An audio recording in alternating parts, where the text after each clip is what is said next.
السلام علیکم ورحمۃ اللہ وبرکاتہ۔ آج ہم پڑھیں گے حرکات۔ حرکات کسے کہتے ہیں؟ زبر زیر پیش کو حرکات کہتے ہیں۔ یہ جو سائن ہے زبر زیر پیش، اس سائن کو حرکات کہیں گے۔ فار ایگزامپل میں آپ سے پوچھوں آپ کا کیا نام ہے، آپ کہیں گے محمد وجدان، تو سیم زبر زیر پیش کا کیا نام ہے؟ حرکات، ٹھیک ہے۔ اب جس حرف کے اوپر حرکات ہو اس حرف کو کہیں گے متحرک حرف۔ کیا کہیں گے؟ متحرک حرف۔ اب متحرک حرف کو کیسے پڑھیں گے؟ کھینچیں گے نہیں، وداؤٹ سیچنگ پڑھیں گے، ٹھیک ہے، اور جھٹکا نہیں دیں گے، معروف پڑھیں گے، ٹھیک ہے، یعنی ٹھیک سے پڑھیں گے، نہ کھینچیں گے اور نہ ہی جھٹکا دیں گے۔ اب یہاں دیکھیے گا فا زبر فا ہے، ٹھیک ہے، فا کے اوپر زبر ہے، حرکت ہے۔ تو ابھی میں آپ سے پوچھوں یہ کون سا حرف ہے، آپ یہ نہیں کہیں گے مجھے کہ یہ فا زبر فا ہے، آپ مجھے کہیں گے یہ فا متحرک ہے۔ کیوں؟ کیونکہ اس کے اوپر حرکات ہے، حرکت ہے، ٹھیک ہے، ایک کو حرکت کہتے ہیں اور زبر زیر پیش تینوں کو ملا کے جمع ہو گیا تو اس کو کہیں گے حرکات، ٹھیک ہے۔ فا زبر فا، اور یہ ہے حمزہ زبر آ۔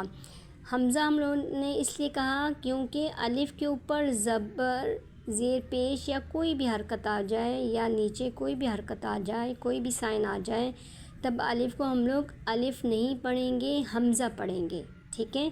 الف کے اوپر کوئی سائن نہ ہو، الف کے نیچے کوئی سائن نہ ہو، تب الف ہی پڑھیں گے۔ فار ایگزامپل یہ والا الف، اس کے اوپر کوئی بھی سائن نہیں ہے، نیچے بھی سائن نہیں، تو اس لیے اس کو ہم لوگ الف ہی پڑھیں گے۔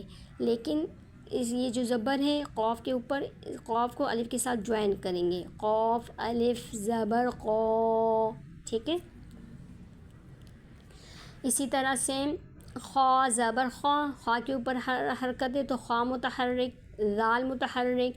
ہاں جو ہے ہاں متحرک نہیں ہے، کیوں؟ کیونکہ ہاں جو ہے لام کے ساتھ جوائن ہو رہا ہے، اس لیے ہاں کو ہم لوگ ہاں متحرک نہیں کہیں گے، ٹھیک ہے۔ اور یہ والا جو ہاں ہے یہ ہاں متحرک ہے، کیوں؟ کیونکہ ہاں جو ہے جو پیش جو ہے وہ کسی اور کے ساتھ جوائن نہیں ہو رہا، ٹھیک ہے۔ تو اس کو کیسے پڑھیں گے؟ وداؤٹ سیچنگ۔ فَأَخَذَ اللَّهُ، فَأَخَذَهُ اللَّهُ، ٹھیک ہے۔ اب یہ والا دیکھیے گا، ان نون پہ زبر ہے تو اس لیے ہم لوگ نون کو ہم لوگوں نے نہیں کھینچا، صحیح ہے۔ اب یہاں دیکھیے گا لام زیرلی، لام متحرک، کاف متحرک، ٹھیک ہے۔ ذالکا، ذال کو اس لیے کھینچا کیونکہ ذال پہ کھڑی زبر ہے، یہ پھر انشاءاللہ نیکسٹ کلاس میں بتاؤں گی کہ کھڑی زبر کو کیوں کھینچتے ہیں، ٹھیک ہے۔ اب یہاں دیکھیے گا را کے اوپر زبر تو ہے لیکن را جو ہے با کے ساتھ جوائن ہو رہی ہے، را با زبر رب، ٹھیک ہے، اس کو بھی ہم لوگ نہیں کھینچ سکتے، را با زبر رب ایسے بھی نہیں پڑھیں گے، ٹھیک ہے، را با زبر رب۔ اب با بھی متحرک ہے کیونکہ با کے اوپر پیش ہے، کاف بھی متحرک ہے، ربکم میم جو ہے لام کے ساتھ جوائن ہوگا، ربکم، ٹھیک ہے، وداؤٹ سیچنگ۔ اب یہاں دیکھیے گا فا بھی متحرک، ہا شین را یہ سب متحرک حرف ہیں، کیوں؟ کیونکہ ان کے اوپر زبر ہے۔ فحشر، اور یہ والا بھی فا بھی متحرک، فحشر فنادى۔ اب یہ والا دیکھیے گا فکذب وعصى، فا بھی متحرک ہے، ذال متحرک حرف ہے، با متحرک حرف ہے، متحرک حرف کو کھینچیں گے نہیں، فکذب وعصى۔ اب یہاں دیکھیے گا فا بھی متحرک حرف ہے، اس کو بھی نہیں کھینچیں گے، حمزہ جو ہے وہ نون کے ساتھ جوائن ہو رہے ہیں اور نون جو ہے لام کے ساتھ، ٹھیک ہے۔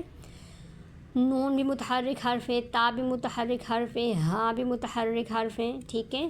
فَإِنَّ الْجَنَّةَ هِيَ، یا جو ہے وہ لام کے ساتھ جوائن ہو رہے ہیں، ٹھیک ہے، یہ سب متحرک حرف ہیں۔ مطلب یہ ہے کہ متحرک حرف کو ہم لوگوں نے کسی بھی حال میں نہیں کھینچیں گے، تھوڑا سا بھی نہیں کھینچیں گے اور تھوڑا سا بھی ہم لوگ جھٹکا نہیں دیں گے، ٹھیک ہے۔ بس یہاں تک کافی ہے، انشاءاللہ نیکسٹ کلاس میں پھر نیکسٹ پڑھتے ہیں۔ ٹیک کیئر، اللہ حافظ، السلام علیکم ورحمۃ اللہ۔